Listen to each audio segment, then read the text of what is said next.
স্বাগত ডিবিসি সংবাদে আপনাদের সাথে আছি আমি তাসনুভা তন্নি। শুরুতেই জানাবো আকিজ বশির গ্লাস সংবাদ শিরোনাম। সংস্কারে রাজনৈতিক দলের ইতিবাচক সাড়া দেখছে ঐক্যমত্য কমিশন। সংখ্যানুপাতিক পদ্ধতিতে নির্বাচন ও সংস্কারের পর রোডম্যাপ চায় জামায়াত।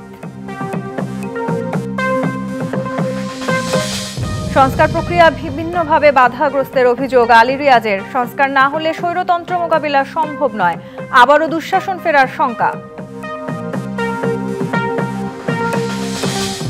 আওয়ামী লীগ শাসনামলের ৯৬ নির্বাচন পর্যবেক্ষক সংস্থার নিবন্ধন বাতিলের সিদ্ধান্ত ইসির। ভোট কেন্দ্র স্থাপনে থাকছে না ডিসি ও এসপিদের কমিটি।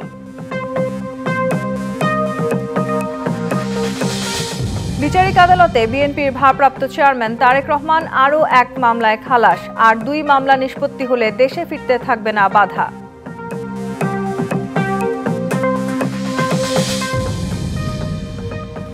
বিশ্ব স্বাস্থ্য সংস্থায় নিয়োগ পেতে মিথ্যা তথ্য দেন সাইমা ওয়াজেদ। পুতুল ফাউন্ডেশনের নামে ৩৩ কোটি টাকা আত্মসাতের অভিযোগ, দুদকের ২ মামলা।